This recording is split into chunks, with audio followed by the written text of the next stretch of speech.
continuar aqui com a nossa jornada no livro de Atos. E hoje nós vamos fazer um panorama aí de dois capítulos, o capítulo 21 e o 22. Antes de nós começarmos, porém, eu queria orar, por todos nós de uma forma geral, mas lembrar nesse momento da irmã Vera, Semana passada, eu comentei com os irmãos que a Alexandra, ela faria uma cirurgia cardíaca, só que não foi possível. Ela foi constatada uma lesão no rim e por isso ela não conseguiu fazer. Então, continuar orando aí para que Deus dê graça, para que Deus no tempo oportuno possa fazer com que essa cirurgia aconteça. E que também Deus fortaleça aí, os ânimos, o coração da irmã Vera, Não tem sido fácil para ela, mas Deus é poderoso para fazer muito mais do que pedimos ou pensamos. Vamos orar? Senhor, nós recebemos do Senhor tudo o que o Senhor tem para nos oferecer. E tudo é muito além do que pedimos ou pensamos. O Senhor cuida de cada um de nós. O Senhor nos deu o dom da vida. O Senhor a preserva. O Senhor a toma quando quer. E quando a toma é para que aqueles que estão no Senhor esteja de fato com o Senhor na eternidade, para viver a vida coroada, a melhor vida. Nós ansiamos por esse dia, Senhor, nós desejamos. Abençoa a Tua igreja, nós que também enfrentamos muitos dilemas desse lado da eternidade, são dificuldades financeiras, emocionais, são tantas e múltiplas e ao mesmo tempo para todos nós que nós desanimamos se não for a Tua graça. Nós somos Teus, isso nos encoraja, Pai. Obrigado por tudo que faz por nós, abençoe essa igreja, todos aqueles que estão ouvindo a Tua palavra, e que o Teu Espírito, que é mestre por excelência, quando ao lermos e falarmos sobre Tua palavra, nos ajude a interpretar o mundo que vivemos e nutra no íntimo de cada um de nós a certeza da vida eterna com o Senhor. Nós Te louvamos por tudo que faz por nós, em nome de Jesus. Amém. Muito bem, meus irmãos, então nós vamos aí trabalhar esses dois textos, o capítulo 21 e o 22 de Atos, mas antes, porém, eu queria fazer um panorama bastante ligeiro aí, acerca desse contexto aqui, para que, à medida que a gente vá lendo o texto, tenhamos mais efetividade aí para compreender as Escrituras, Anteriormente, no capítulo 20, nós lemos sobre a estada de Paulo em Éfeso. Paulo ficou ali por 2 anos, teve um ministério bem sucedido para a glória do Senhor, teve o problema como de fato ali com os judeus, e por isso ele alugou ou foi emprestado uma escola de um sujeito chamado Tirano, e dali ele ficou um tempo instruindo a tal ponto que houve uma revolução naquela cidade. Uma cidade que nutria bastante o misticismo, onde havia o desejo das pessoas aprender a artes mágicas para ludibriar, para enganar, fazer encantamento. As pessoas receberam de bom grado o evangelho, que queimaram uma grande soma de livros, Nós aprendemos isso aí na leitura do capítulo 20. E Paulo, então, agora entendendo que acabou o trabalho ali, em Éfeso, ele vai para Jerusalém. Essa é a viagem que nós vamos ler no capítulo 21 e concluir aqui ainda hoje o resultado dessa viagem, chegando lá em Jerusalém. Só que quando ele está partindo para Jerusalém, ele escreve uma carta para Roma, sentido oposto.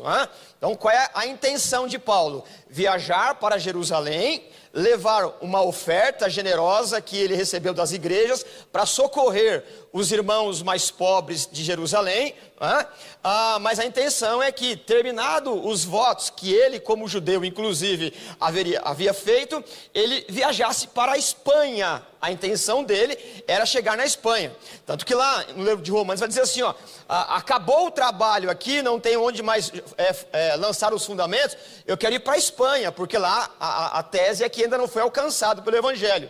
E quem está no caminho entre Jerusalém e Espanha? A Roma. Então ele vai dizer assim, ele escreve a carta, ele se dirige a Jerusalém, e a carta, ele vai pedir ajuda para os irmãos. Então, antes de nós começarmos a trabalhar o texto do capítulo 21 e 22 de Atos, eu vou ler 2 passagens aqui do livro de Romanos, né, da carta. Então, o que você e eu devem ter em mente aqui? Paulo está viajando para Jerusalém, a intenção dele é passar algum tempo em Jerusalém e depois viajar até Espanha, porque em tese não há ninguém pregando lá. No caminho está a Roma. Ele vai escrever para Roma a carta, e num dado momento, lá no capítulo 10 de Romanos, ele vai dizer o motivo que ele quer ir para Roma. Capítulo 10, verso 14. Olha o argumento, olha como Paulo é bom em argumento, né? Como, pois, invocarão aquele em quem não creram? E como crerão naquele de quem nunca ouviram falar? E como ouvirão, se não houver quem pregue? E como pregarão, se não forem enviados? Como está escrito, como são belos os pés dos que anunciam as boas novas. O que Paulo está propondo aqui, né, traduzindo em miúdos? Olha, eu preciso chegar em Roma, eu tenho disposição, eu tenho a vocação, a inclinação vocacional, só que eu não tenho condições de bancar a viagem. Vocês têm, então eu passo por aí, fico um tempo com vocês, trocando aí os dons, né, compartilhando, e vocês pagam a minha passagem, eu vou para lá. Né? Esse é o argumento de Paulo. Ainda em Romanos, lá no capítulo 16, no verso 23, nós temos aqui esse resumo, né? O que Paulo está fazendo, lembrando aqui, saindo de Éfeso, na região da Ásia, indo para Jerusalém, e a carta vai para o sentido oposto, depois ele intenta ir para lá. Olha o que ele escreve no capítulo 15, 23. Mas agora, não havendo nestas regiões nenhum lugar em que precise trabalhar, e visto que há muitos anos anseio vê-los, planejei fazê-lo quando for à Espanha. Espero visitá-los de passagem e dar-lhes a oportunidade de ajudarem em minha viagem para lá. Olha aqui o argumento, vou te dar a oportunidade do quê? De vocês pagarem minha passagem, tá bom? Depois de ter desfrutado um pouco de tempo de companhia de vocês, agora estou de partida para Jerusalém a serviço dos santos, pois a Macedônia e a Caia tiveram alegria de contribuir para os pobres dentre os santos de Jerusalém. Tiveram prazer nisso e de fato são devedores aos santos de Jerusalém. Pois se os gentios participam das bênçãos espirituais dos judeus, devem também servir aos judeus com seus bens materiais. Assim, depois de completar essa tarefa e de ter a certeza de que eles receberam esse fruto, irei à Espanha e visitarei vocês de passagem. Sei que, quando for visitá-los, irei na plenitude da bênção de Jesus Cristo. Muito bem, então nós temos aí pelo menos uma ideia, né, do que está acontecendo. Paulo está indo para Jerusalém com essa intenção de passar um tempo em Jerusalém, cumprir os votos, entregar a oferta que os irmãos de outras regiões levantaram para atender a necessidade da igreja de Jerusalém. Por quê? Lá no capítulo 11 de Atos, levantou lá um profeta chamado Ágapo, e ele havia dito que haveria uma grande fome em todo o mundo conhecido, e de fato isso ocorreu. Então as igrejas mais abastadas levantaram a oferta para socorrer os irmãos de Jerusalém, que era um lugar mais abandonado, né? Mais com dificuldade. Essa é a intenção. Lembrando que o livro de Atos, a primeira viagem missionária de Paulo, ele leva o evangelho na região da Galácia. Nós estudamos isso daqui. Em seguida, né, depois da região da Galácia, ele vai para a região da Macedônia. Lembra que ele queria ir para um lado, aparece lá um varão e diz assim, Paulo, não vai para lá, passa a Macedônia. Dali, então, ele fica em Corinto, passa um tempo lá, e aquela região, ela é evangelizada, o evangelho chega ali. E depois ele vai para a região da Ásia, em que o lugar onde ele fica, a base missionária, é Éfeso. Essa região recebeu o trabalho de Paulo, ele entende que nessa região não tem mais o que fazer, porque já tem muitos irmãos trabalhando. Ele vai para Jerusalém e ele quer ir para a Espanha. Agora então, no capítulo 21, é o nosso texto, onde nós panoramicamente vamos trabalhar aqui. Vamos lá, então, capítulo 21, nós temos a informação que ele está a caminho de Jerusalém, ok? Do verso 21 ao 16, nós temos nada mais, nada menos do que um relatório de bordo da viagem dele. É claro que nada mais, nada menos, é muita superficialidade da minha parte. Tem muita coisa importante aqui, né? Ele vai descrevendo o roteiro de viagem, e em cada lugar que ele para, ele vai visitar a família, ele vai desenvolver o seu ministério, ele aproveita. Não há ociosidade no sentido de Paulo deixou de pregar o evangelho, não. A vida dele é uma constante vida de pregação. Ele não está mais numa base missionária, mas ele está voltando. E é interessante aqui nós analisarmos que o Império Romano, onde tudo está acontecendo aqui, ele se aproveita muito bem do sistema de navegação. E essa é uma herança que vem lá do Antigo Testamento, que tem as suas bases culturais em José do Egito. O José do Egito, naquela ocasião em que houve uma grande seca e ele é governador do Egito, Deus deu sabedoria e inteligência para ele construir cidades celeiros. Para quê? Para comprar o trigo, a produção, armazenar, para abastecer o mundo. Depois que isso ocorre, o Egito, ele perde a capacidade de distribuição.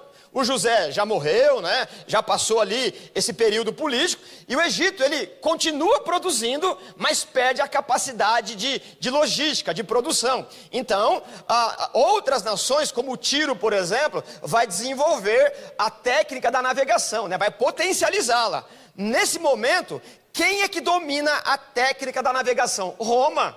Roma então tem o poder e domina todo o mar Mediterrâneo. Daí vem o seu poderio econômico.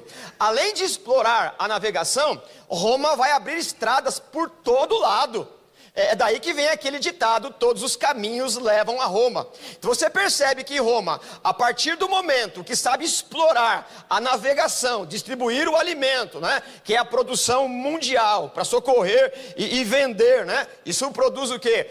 Imposto no produto em si, imposto aduaneiro nos portos, e as estradas você tem pedágio, uma série de outros rendimentos para Roma. Então Roma se torna aqui um lugar bastante importante para a economia no mundo. E qual é a intenção do mundo? Estabelecer aquilo que ele chamava de Pax Romana, ou seja, Roma não admitia que houvesse nenhum tipo de motim em nenhum lugar onde a grande Roma estava administrando. E por que isso é importante para nós? Porque nesse roteiro de viagem aqui, o texto começa assim, 21 de Atos. Depois de nos separarmos deles, quem que é a separação aqui? Lá em Éfeso, houve uma separação muito comovente, eles se ajoelham no porto, começam a orar e chorar, e aí o texto, o Lucas, ele diz: depois de nos separarmos, embarcamos e navegamos diretamente para Cós. Aí começa o diário de bordo. Essa ideia de cidade por cidade, é a ideia de que esse navio em que Paulo está usando para o transporte para Jerusalém, ele vai tomar um tempo em cada porto nas cidades que precisa distribuir os alimentos, para descarga, para logística. Esse tempo de logística, o Paulo aproveita para visitar as igrejas e visitar os irmãos, né? Então você vai percebendo que a estrutura romana, ela contribuiu bastante para a divulgação do evangelho. Antes da Pax Romana, as estradas, elas eram lotadas de assaltantes e assassinos. Aliás, Jesus conta uma parábola em que um sujeito ele é assaltado e ele é socorrido por um samaritano. Também havia muitos piratas nos mares. Roma trouxe uma certa pacificidade, né? Ou um momento em que os ladrões, os assaltantes, não ousavam enfrentar o poderio romano. Então Paulo, ele tem a liberdade, além de pavimentação, além de transporte, além de uma série de outras questões que ajudou. Então Paulo vai usando essa estrutura romana para levar o evangelho. Então quando nós falamos que Roma perseguiu os cristãos, ela vai perseguir depois do ano 80, né? 90, no finalzinho de 70, alguma coisa assim. É claro que você não tem um sossego tranquilo, tem perseguição, mas a perseguição feroz, contundente, ela começa depois de Nero, depois da morte aqui do próprio Paulo, né? Então ele aproveita e vai parando junto com o navio, e ele vai visitando os irmãos. A informação que eu queria trazer como relevante para nós aqui é o verso 9 do capítulo 21. O que vai dizer aqui? Ele chega na casa do Filipe. Quem é o Filipe? O Filipe é um daqueles diáconos que nós já o conhecemos do capítulo 7. Na perseguição que os judeus intentaram contra a igreja, ele saiu, e quando ele saiu, ele é o primeiro evangelista. Agora o texto do capítulo 9, do 21:9, antes um pouquinho, o verso 8, diz que o Filipe, o evangelista. O que é importante para nós aqui? Ora, o Filipe, ele recebe uma capacidade extraordinária de ser evangelista. Isso é importante porque cada um de nós recebeu um dom. O dom de testemunhar acerca de Cristo, ela é uma obrigação de todos aqueles que receberam Jesus. E aqui não é uma obrigação no sentido de peso, uma obrigação no sentido de, eu tenho que fazer isso, eu tenho que fazer. Não, não é isso. É uma obrigação prazerosa de testemunhar acerca do Evangelho da Graça. Outros, porém, recebem o dom, a capacidade, a virtude de ser evangelista. E o Filipe aqui, ele é um evangelista. E eu tenho isso muito claro na minha mente num evento que eu participei, né? Eu ainda era seminarista, numa das ocasiões que eu ainda estudava, eu estudo ainda, né?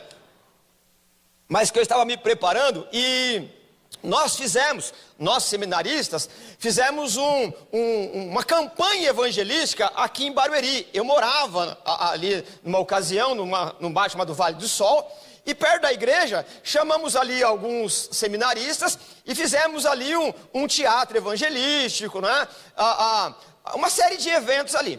E eu lembro que duas meninas vieram, me abordaram depois do teatro, que aliás, quem participou do teatro é o pastor hoje da Igreja Batista, o Elias, o Décio conhece bem ele, né? Ele já teve aqui um tempo desse aqui. Ele é excelente, né? Ele é muito bom na questão do teatro, Deus chamou ele para isso. Fez o teatro lá e duas meninas me abordaram perguntando mais acerca do Evangelho. Eu tinha a teologia sistemática na minha cabeça, né? Eu expliquei tudo, a criação, a queda, o efeito da queda, e elas, que legal, né? Falei, tô conseguindo, né? Aí, uma outra moça, seminarista, chegou perto de mim, abraçou as duas e falou assim, Jesus te ama. As meninas começaram a chorar desesperadamente. Falei, mas o que eu falei demais aqui? Eu tinha toda a teologia na minha cabeça, mas a voz evangelista estava na boca dela, não na minha. Você percebe? Aquele dia, né, eu descobri que não é que eu não testemunho, mas o dom de evangelismo, esse não me compete. Tem gente que tem a capacidade de reunir pessoas e falar da graça. E aí entra também aquela parábola, né, de Jesus no capítulo 3 de Mateus, onde um joga a rede e traz todos os peixes. Quando se lança a rede, tem toda a sorte de peixe, mas depois um outro separa peixe de peixe. Ali naquela parábola você tem dois ministérios distintos. Um lança a rede e traz todo mundo, mas é hora do mestre ensinar, porque o ensino separa peixe de peixe. Então você percebe que cada um de nós tem uma função no reino de Deus. Todos somos chamados para ser evangelista, mas há alguns de vocês que o coração queima para você evangelizar, para você ir para as praças. Uma outra ocasião, e aí, né, transcendendo, indo além desse texto aqui, da questão do Filipe, a igreja onde eu fui pastor há idos, né, eu também dava aula e pregava, rotina de pastor, e os irmãos tinham um trabalho chamado Pão e Palavra, que era um trabalho que acontecia às madrugadas. Um trabalho maravilhoso, né? Um trabalho que, além de socorrer a dignidade humana, nós falávamos da palavra, né? Ia um grupo de louvor nas praças e nós pregávamos, cantávamos e distribuía alimentação. Mas quando eu ia pregar no outro dia de manhã, eu não ia. E os irmãos, nossa pastor, você não vai? Eu falei, eu não vou, irmão. Por quê? Eu tenho que pregar amanhã cedo. Eu tenho que estudar, eu tenho que descansar. Se eu não dormir bem, como é que eu vou pregar? Eu, no mínimo, tenho que ter respeito por aqueles que vão me ouvir. Percebe? Quem é evangelista? Você. Eu vou quando dá. Percebe? Então o pastor não é polivalente, mas ele tem que ter a sabedoria. E aí, pastor aqui é uma força de expressão, né? Eu deveria dizer, cada um de nós sabe onde tem uma efetividade. Não é que eu não participava, eu participava, mas evangelista eram outros. Tem gente que fala 2 palavras, eu não vou conseguir comunicar como evangelista aquilo que eu falaria num compêndio teológico. Mas é claro que cada um cabe no reino de Deus. Então o texto diz assim, o Filipe, o evangelista, Paulo foi para a casa dele. Aí sim, no verso 9, ele, o Filipe, tinha 4 filhas virgens que profetizava. Aqui também é uma questão bastante importante aqui. O único papel que uma mulher, nesse contexto cultural de Novo Testamento, de mundo greco-romano, a mulher não tinha papel social. A única participação de uma mulher no culto e na sociedade em geral era vender o seu corpo nos cultos pagãos. Ela podia ser uma prostituta cultual. Fora disso, mulher não tinha participação social. O evangelho vai colocar a mulher no seu patamar de gente, vai dar dignidade para a mulher. E o texto está dizendo aqui que o Filipe, ele tinha 4 filhas que não eram casadas e elas profetizavam.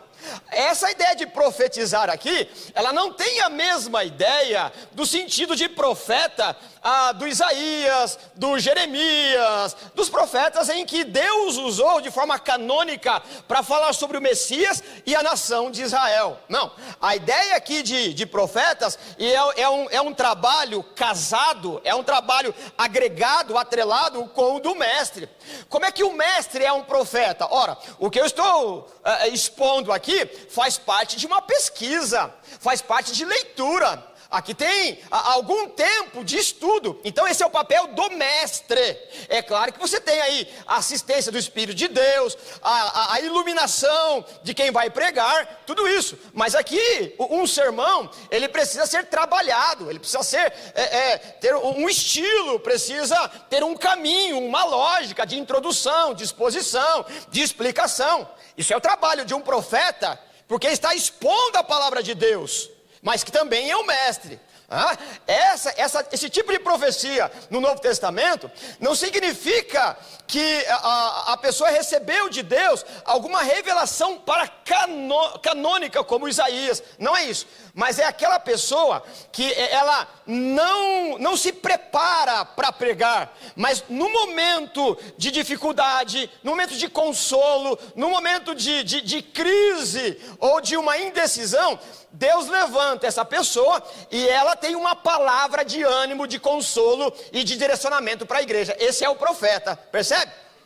E eu não posso me furtar a atuação de um profeta aqui nessa igreja há alguns dias atrás. Nós estávamos discutindo em assembleia um assunto e precisávamos estabelecer um caminho. Deus levantou aqui a irmã Regina e ela trouxe uma palavra que acalmou os corações. Ouçam a profecia do Senhor. Ela acalmou e deu direcionamento naquele momento. Não despreze a profecia. Ela trouxe uma palavra que foi boca de Deus. Ela se preparou para aquilo? Não. Ela já tinha aquilo como eu, né? Um norte para falar? Não, naquele momento Deus a levantou. Então quando você ouve no Novo Testamento que Deus levantou profetas, significa que no momento de dificuldade Deus levanta alguém com uma palavra serena, de correção ou de orientação. Para quê? Para que a igreja saiba ouvir a voz do Senhor. Portanto, é isso que Paulo vai dizer em Corinto: não despreze a profecia, ela serve para consolar, edificar e corrigir.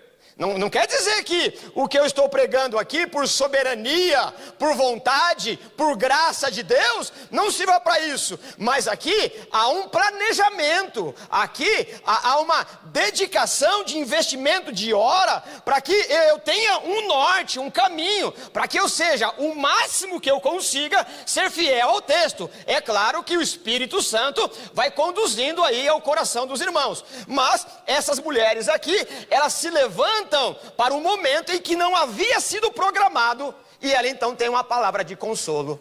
Então, nesse aspecto, nós não podemos abrir mão da profecia de Deus dentro da igreja. Quando alguém levanta para corrigir, direcionar e consolar a igreja, é o profeta de Deus.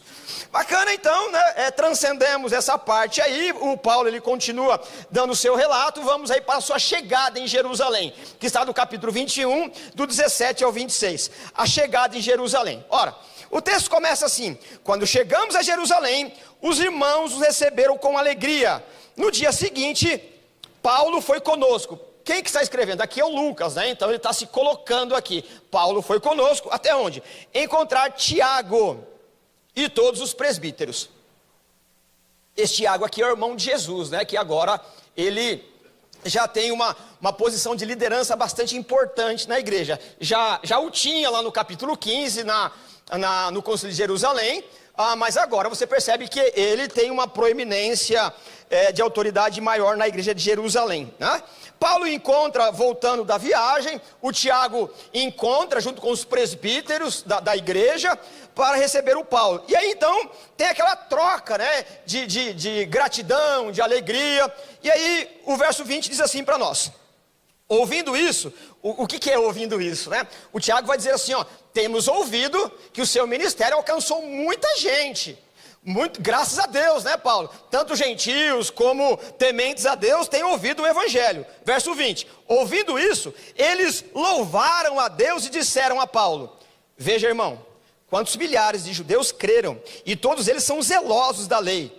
Eles foram informados de que você ensina os judeus que viviam entre os gentios a se afastarem de Moisés, dizendo-lhes que não circuncidem seus filhos, nem vivam de acordo com os nossos costumes. Que faremos? Bom, então a hora que recebe o Paulo, tem a alegria do trabalho feito, só que tem um problema. Nós já temos ouvido que em cada cidade que Paulo chega, ele vai na sinagoga. Na sinagoga, ele prega para os da sua raça, da sua cultura, um tempo. Quando não querem ouvir mais, ele toma outro rumo. Primeiro aos judeus, depois aos gentios. E essa turma tem acompanhado Paulo, tá como um cachorro, né, babando de raiva nos calcanhares de Paulo, de cidade em cidade. Quando Paulo chega em Jerusalém, eles já estão ali, maquinando, armando para que o Paulo seja morto na lei dos judeus ali. Qual é a acusação? Que aliás é uma difamação, é uma calúnia, que o Paulo está ensinando os judeus a esquecerem completamente o costume dos judeus. Não é verdade isso, né? A gente sabe que não é verdade, mas quando a gente está com o coração sem condições de refletir, a gente não pondera, não pensa, a gente acha que a primeira coisa que ouve é aquilo de fato e de verdade, não é? E aí então eles vão ter aqui uma decisão. Qual é a proposta do Tiago? Olha, Paulo, tem 4 jovens aqui que vão fazer o voto, vão pagar o voto, possivelmente o voto de Nazireu, um voto estabelecido lá em Levítico. O que você pode fazer para demonstrar que você continua sendo um judeu, apesar de ser cristão, não é?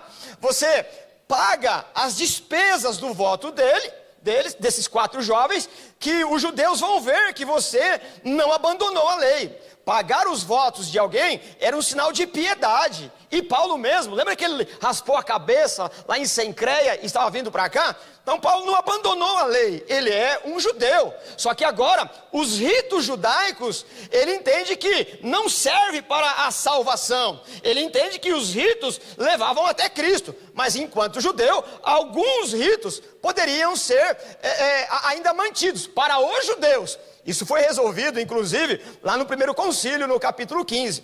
E Paulo faz isso. Ele paga as despesas, isso você vai ler lá no verso 23, 24. Só que quando ele está no templo, fazendo o seu papel, né, de voto, junto com aquilo que havia sido orientado pelo Tiago, um grupo de judeus, e você vai perceber na leitura, quando você conseguir fazê-lo, que os judeus vindo da província da Ásia, que exatamente é Éfeso, estão lá. Quando eles veem Paulo no templo, eles começam a gritar: olha o traidor, ele levou um gentio para o templo. Era mentira, não tem nenhum judeu aqui, um gentio aqui com ele. O Paulo está sozinho. Porque eles viram, e o texto vai dizer para nós, viram o Trófimo, um irmão, né, um companheiro de Paulo, andando em Jerusalém. Eles automaticamente concluíram o quê? Ora, se Paulo estava nas ruas de Jerusalém com o Trófimo, e agora Paulo está aqui, não é? Significa que o Trófimo está junto com ele. Essa é uma lógica de gente que tem a mente embotada. Não é? Essa é uma lógica de pessoa que não reflete. Não é porque você me viu em algum lugar com uma pessoa que eu vou estar com ela o tempo todo.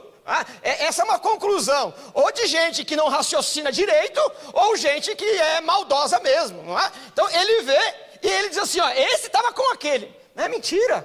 Bom, o fato é que essa gente que vem da Ásia já está determinado a fazer isso. Lá no verso 27, nós temos aí, então o tumulto e a prisão de Paulo. O que acontece? Esses judeus que estão fomentando esse problema, essa turba, né? A ideia dessa convulsão social, eles conseguem fazer com que a multidão que está ali comecem a gritar. Eu já trabalhei aqui na última vez, né, que a multidão, ela é acéfala, crítica e amorfa. Irmãos, a gente precisa pensar fora da multidão. Eu até citei aqui um exemplo que a gente riu para não chorar. O brasileiro gosta de fila, né? Tem uma fila, a gente entra. Para quê? Eu não sei, tá? A fila, eu vou ficar aqui, né? Depois a gente vê. É mais ou menos isso, né? Então todo mundo começa a gritar, tirar a túnica, a capa e bater no chão e levantar pó. E por quê? Pega ele, faz isso. E aí o verso 27, você tem a prisão de Paulo. O que nós vamos ler ali?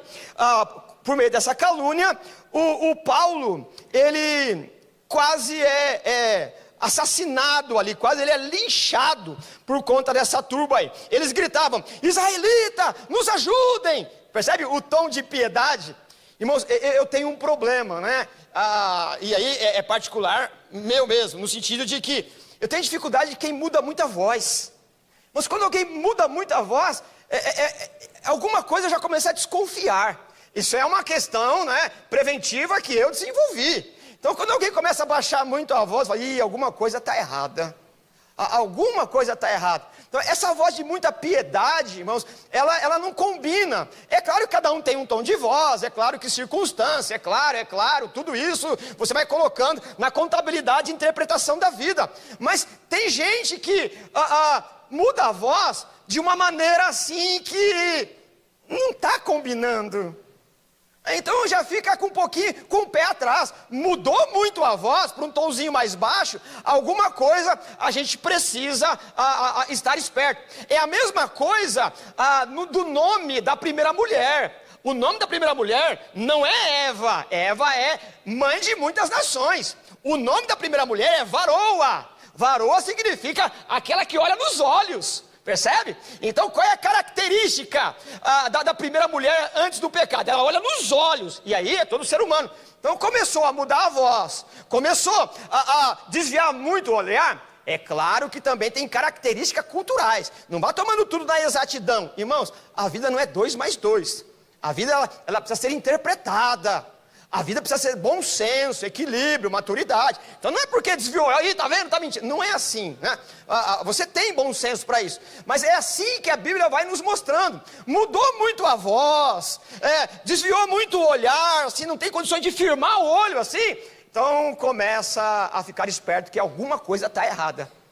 Porque Eva, a mãe de muitas nações, não é mais a varoa que olha nos olhos. E nós somos assim e precisamos que o Senhor nos ajude. Então eles mudam a voz: socorro!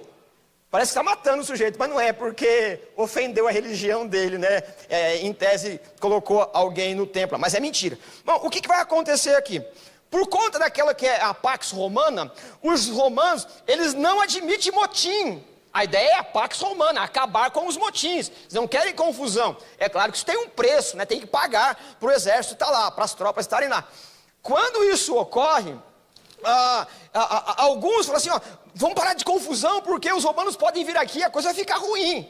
E aí tem uma intervenção de um soldado romano aqui, e eles pensam que o Paulo, ele é o causador do motim.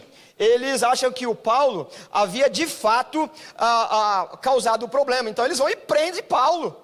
E aí o Paulo precisa se defender. Só que a turba está muito barulho, muita confusão. E quem que salva o Paulo? Os romanos. Os romanos não vão admitir qualquer tipo de assassinato, porque isso vai trazer problema político. Se isso cai no ouvido do Senado lá em Roma, eles vão ter problema, vai ser trocado. Mas você perder o seu posto por conta disso, né? Então eles vão interferir.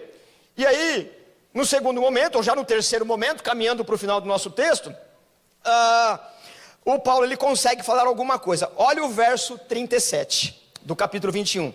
Quando os soldados estavam para introduzir Paulo na fortaleza, ele perguntou ao comandante: posso dizer-te algo? O que é a fortaleza? Essa fortaleza é chamada Fortaleza Antônia.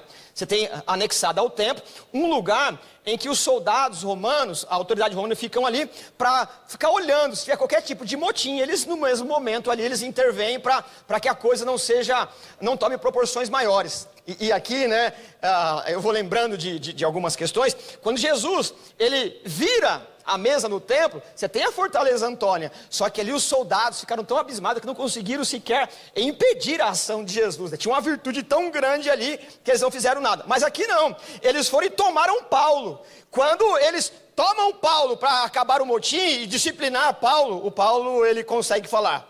Ele diz assim: posso dizer algo? E o texto ele continua dizendo assim: você fala grego? O soldado, o que capturou Paulo, que tirou Paulo da turba, da confusão, ficou admirado. Não acredito que você fala grego.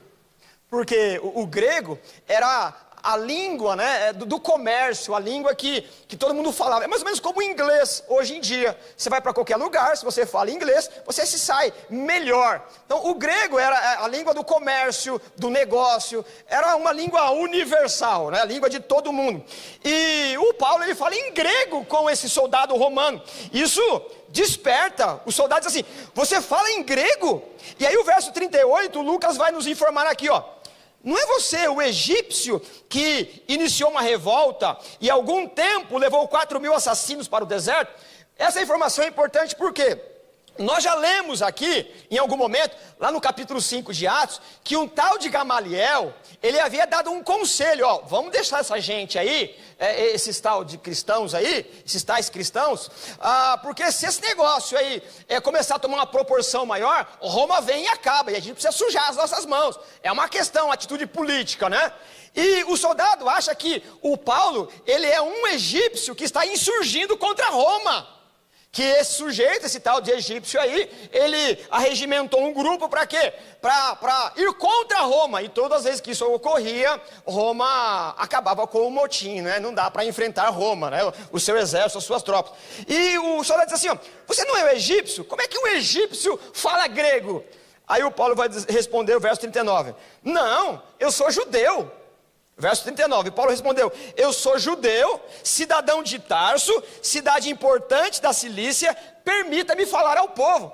A confusão que dá na cabeça da autoridade romana, porque os judeus querem matar alguém que é da mesma, entre aspas, religião da que eles estão perseguindo, só que, você, mas pera um pouquinho, você não é um deles? Por que eles querem te matar? Aí o Paulo fala em grego mais uma vez: você deixa eu falar com o povo?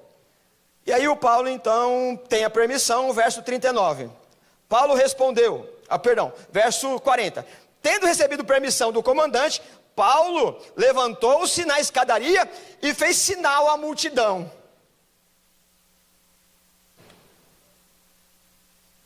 Paulo levantou-se e fez sinal à multidão. Quando todos ficaram em silêncio, Paulo falou em aramaico, algumas traduções hebraico aí, não vamos discutir essa questão de variante textual aí.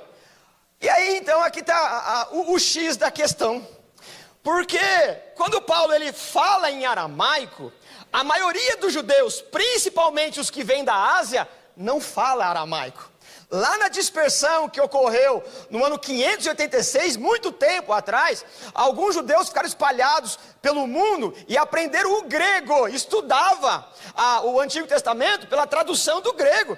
E eles abandonaram ou foram perdendo a linguagem nativa, a fala nativa. E quando Paulo fala em aramaico, falar em aramaico já é uma apologia, já é uma apologética, já é uma defesa daquilo que está sendo acusado. E aí é um tapa de luva de pelica, né? Paulo vai dizer assim, ó, eu sou judeu, eu fui formado por Gamaliel, ele fica aqui em Jerusalém, e eu falo hebraico, não preciso dizer, você está ouvindo que eu falo hebraico. E vocês? Vocês não falam mais grego, vocês estão distantes de Jerusalém. Se há uma relação íntima entre Jerusalém e a nossa religião, eu é que tenho, vocês não. Então você percebe que essa fala aqui, ela já é uma defesa. Esses judeus, eles compreendiam mais ou menos, mas abandonaram. Paulo está dizendo assim, ó, se tem alguém aqui que negou a nossa tradição, se tem aqui alguém que abandonou aquilo que de fato é a nossa confissão religiosa, teológica, cultural, são vocês. Vocês que estão vivendo aí uma mistura pagã, porque nem a nossa língua é essa que vocês falam. Nós falamos aqui em aramaico, em hebraico. A nossa lei original, ela foi escrita na nossa língua, não no grego. Nem os textos que vocês usam são originais. Então, se há alguém aqui que deve ser acusado, são vocês que estão me caluniando, não a mim mesmo. Eu não estou dizendo que devemos abandonar a lei de Moisés. Pelo contrário, eu estou mostrando para vocês, e aí agora não é uma interpretação ou uma pregação de exposição do texto, o texto vai dizer, eu estou pregando aquilo que vocês sempre esperavam, que é a encarnação do verbo. O Messias chegou. E essa fala de Paulo ganha, né, a atenção, e aí o capítulo 22, Paulo começa a pregar, falando em hebraico ou em aramaico. Verso 22, ele diz assim, irmãos e pais. Irmãos aqui, irmãos, não é irmão de fé, é irmão de cultura, percebe? A ideia de irmão aqui não é que, para quem ele está falando, recebeu o evangelho, são irmãos em Cristo, né? A palavra irmão, né, adelfos, é a ideia de expulsado do mesmo útero, tem o mesmo jeito de pensar. Então irmão aqui não é irmão de fé, não é que eles creem em Jesus. Irmãos aqui é uma questão cultural, nós somos irmãos de cultura, nós temos a mesma cultura, irmãos e pais. Ouçam a minha defesa. E aí, né, eu não tenho condições de ler aqui, também não é a nossa intenção. Ele começa a pregar, ele começa a explicar tudo o que havia feito. Como ele foi formado aos pés de Gamaliel, como ele era um judeu que perseguia, como se dissesse, eu era igual a vocês, eu perseguia. Mas no caminho de Damasco, eu que tinha cartas, né, era oficial, tinha o carimbo, tinha o selo dos nossos pais, eu ia perseguindo essa gente, eu tinha aversão dessa gente aqui, eu ia matar todo mundo, em nome da nossa religião, do jeito que vocês estão fazendo aí, querem fazer comigo.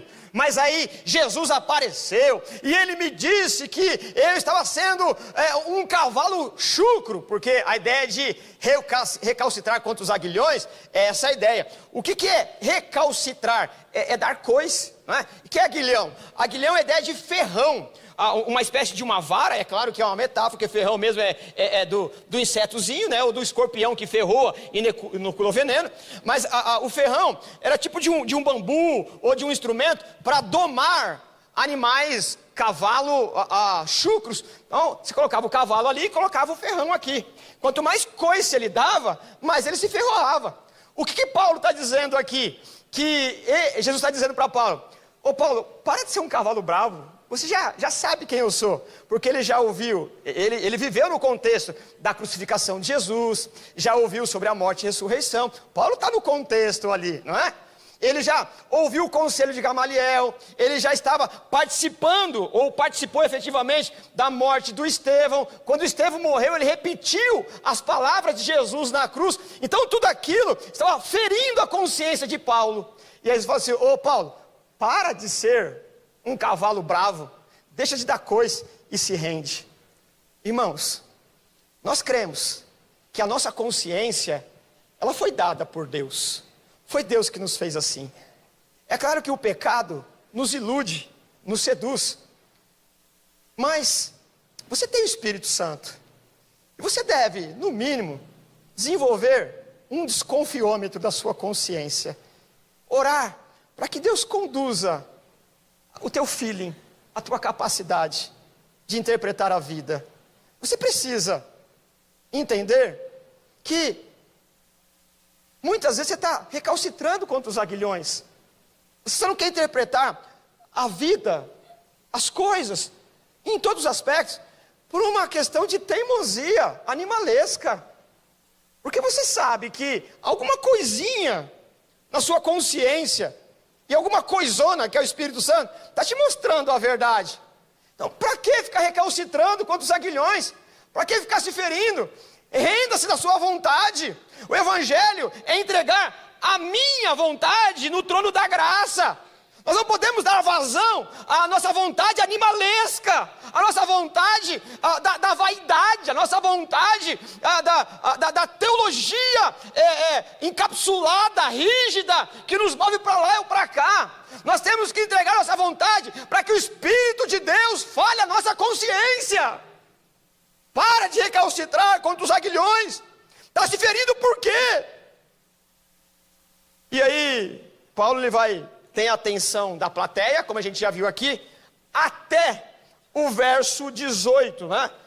E no verso 18, ele está explicando tudo isso, e aí ele diz assim: eu vi o Senhor que me dizia, depressa, Paulo. Jesus falando para ele, Senhor aqui, Jesus, evidentemente, depressa, Paulo, sai de Jerusalém imediatamente, pois não aceitarão seu testemunho a meu respeito.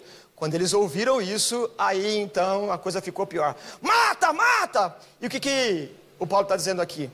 Eu queria explicar tudo, absolutamente tudo do Evangelho para vocês. E eu sempre me propus palavras dele, ou paráfrase da palavra dele. E aí Jesus disse assim, ô Paulo, prega, mas sai depressa daí, porque eles não vão aceitar. Interessante, a gente vê muitas vezes Deus vocacionando alguém, Jeremias, Isaías, vai pregar para o povo. Mas saiba de uma coisa, não vai dar certo a sua pregação, porque eu já endureci o coração do povo. Que coisa. Quantas vezes Deus chama alguém para pregar, sabendo que o sucesso é não dar certo. Porque quanto mais se ouve a verdade, mais endurece o coração. Jesus chama isso de esclerocardia. O coração vai ficando cada vez mais endurecido. Quanto mais se ouve, mais afastado fica da verdade. Que o Senhor nos livre de cair nessa maldição. E Paulo está dizendo aqui, ele me diz, sai de Jerusalém, pois eles não vão aceitar a pregação ao meu respeito. Quando eles ouviram isso daqui, que Paulo pregando, eles ficam desesperados. Como que é, Paulo? Você está dizendo que nós estamos contra o nosso Deus? E aí tem toda uma questão aqui de xenofobia, né? O que é xenofobia? Xenofobia é uma palavra que a gente ouve aí de vez em quando, né? É aversão à cultura do outro. Qual é o contrário de xenofobia? Xenofilia, amor à cultura do outro. E os judeus, eles são essa gente que só ama a cultura deles, não tem espaço para o outro. E o Evangelho, ele vai nos ajudando a ter o quê? A praticar a xenofilia, o amor pelo outro.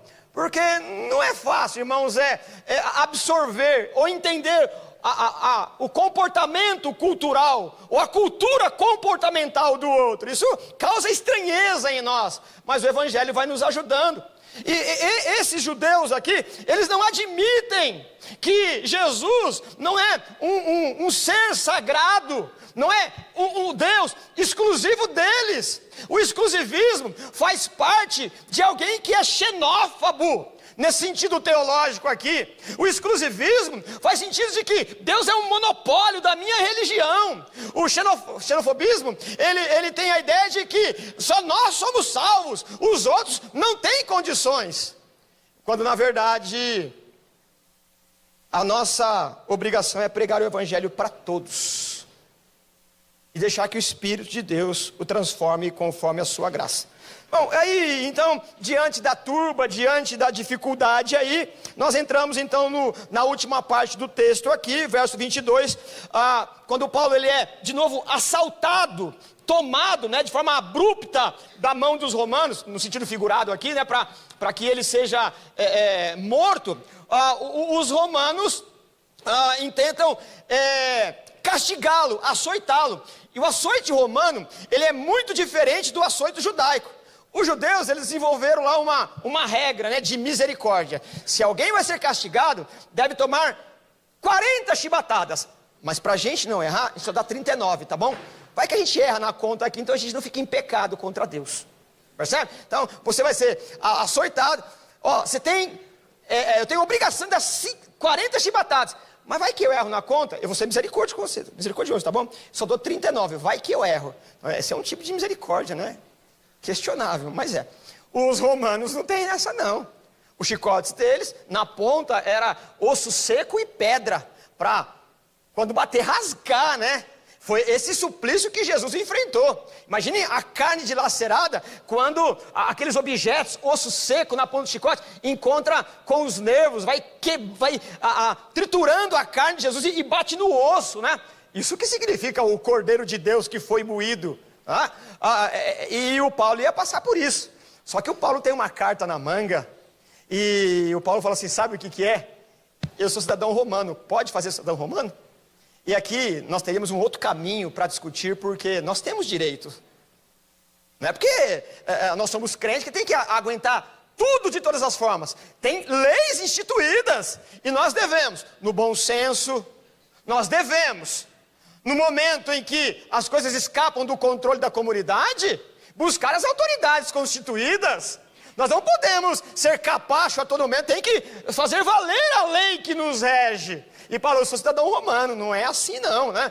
Eles me difamaram, me caluniaram. Você vai querer me bater agora? Até aí tudo bem, né? Mas agora, você vai me bater? Não vai não, tá aqui ó, cidadão romano.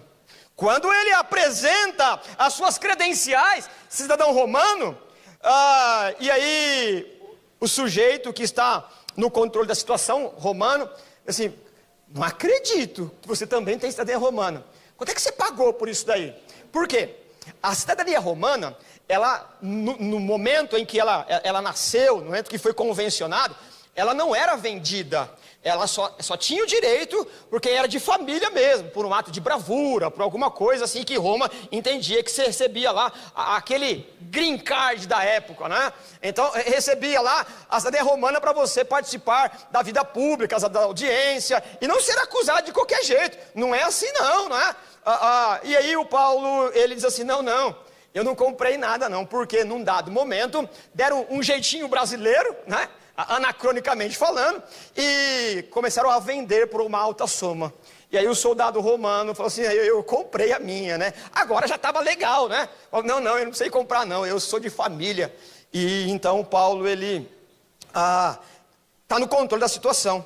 E qual é a proposta dos romanos aqui? Nós vamos ver nos outros encontros aqui sobre Atos. Os romanos aqui vão falar assim, vamos fazer o seguinte, Paulo, para acabar com essa coisa toda aqui, vamos levar você num tribunal judaico, a gente como romano, a gente vai conduzindo a coisa, e aí não vai ter problema. Mas era mentira, porque Paulo sabia que os judeus queriam matá-lo. No texto anterior, os judeus, eles tinham proposto um tribunal judaico, só que eles iam ficar na emboscada para matar Paulo. O sobrinho de Paulo ouviu, contou para o Paulo contou para os romanos, e Paulo foi escoltado a Cesareia com 200 soldados, 70 cavaleiros, e mais 70 flecheiros e 400 cavaleiros. Imagine um grupinho querendo matar Paulo, e Paulo em pompa, em triunfo, com quase 500 soldados romanos. Uma ironia engraçadíssima, né? Paulo no meio ali, você vai me matar, né? É como se a gente dizia lá em Carapicuíba, né? A gente jogava bola, falava, chega aí então, né? Não chega nada, né? Tá vendo que eu sou mais que eles, né? Percebe? Agora não tem como, né? Não tem como. Então o Paulo sabe que se ele for para o tribunal judaico, ele vai ser morto, apedrejado por conta da cilada. Paulo assim, de jeito nenhum, apelo para César, porque ele poderia ir para Roma, porque ele é cidadão romano. Ele vai para Roma, é o que nós vamos ver nos próximos encontros, não é? Capítulo 22, 23, até chegar ao capítulo 28. E o que nós podemos tirar várias conclusões aqui, né? Além daquelas que nós já tiramos aqui. Irmãos, nós vamos enfrentar muitas dificuldades para pregar o Evangelho. Mas a gente não está sozinho. Está sozinho. O Evangelho triunfa. O Evangelho é o poder de Deus. E ele vai triunfar. Quando uma porta se fecha aqui, ela abre em outro lugar. Eu falei aqui na quinta-feira, parafraseando Spurgeon, num livro A Grande Luta, ou a Maior Luta do Mundo, num dado momento ele diz assim: o advogado, ele pode ficar sem cliente. O médico pode ficar sem paciente. O comerciante pode ficar sem freguês. Mas aquele que prega e ensina o Evangelho nunca ficará sem audiência, porque sempre haverá pessoas sedentas para o Evangelho. Então, irmãos, Deus nos levantou para isso. E além da graça de Deus, Deus levanta pessoas para estar na retaguarda. Pessoas que sabem nos defender. Além do Espírito de Deus, Deus levanta pessoas na caminhada que têm o argumento certo, que sabem entrar no jogo na hora que o jogo deve ser jogado, de uma forma honesta e legal. Ninguém está sozinho, todo mundo tem alguém. Não é assim que as coisas acontecem. Nós precisamos crer que Deus é poderoso para intervir milagrosamente, mas Deus é poderoso para levantar gente dos 4 cantos do mundo para defender a reputação daquele que está sendo ofendido. Paulo foi difamado, Paulo foi acusado, mas Deus levantou pessoas para defendê-lo. Saiba, meu irmão, que Deus é poderoso para fazer infinitamente mais, além do que pedimos ou pensamos. Deus sabe separar coisa de coisa, no contexto da vida. Enquanto nós vivemos, Deus vai nos abençoando e vamos triunfando, porque o Evangelho da graça, ele vai triunfando de glória em glória, apesar de nós mesmos. Vamos orar. Que o Senhor nos ajude, Pai, a dar ouvido à Tua voz. Que o Senhor nos ajude a nos arrepender dos nossos pecados. Que o Senhor possa nos fazer com que a nossa única preocupação seja pregar o Evangelho da graça. Foi o Senhor que nos trouxe aqui. É o Senhor, Pai amado, que levantou a Tua igreja, Senhor, para cada um trabalhar no campo em que o Senhor abriu. Paulo queria ir para a Espanha, antes de chegar em Roma. Ele foi até Roma, mas não do jeito que ele queria, mas foi como o Senhor queria. E nós, Pai, estamos aqui e pedindo, enquanto estamos aqui, que o Senhor dê sensibilidade, para que nós trabalhemos no dom que o Senhor nos entregou. Obrigado por tudo que faz por nós. Nós oramos agradecidos, em nome de Jesus. Amém. Deus abençoe, meus irmãos.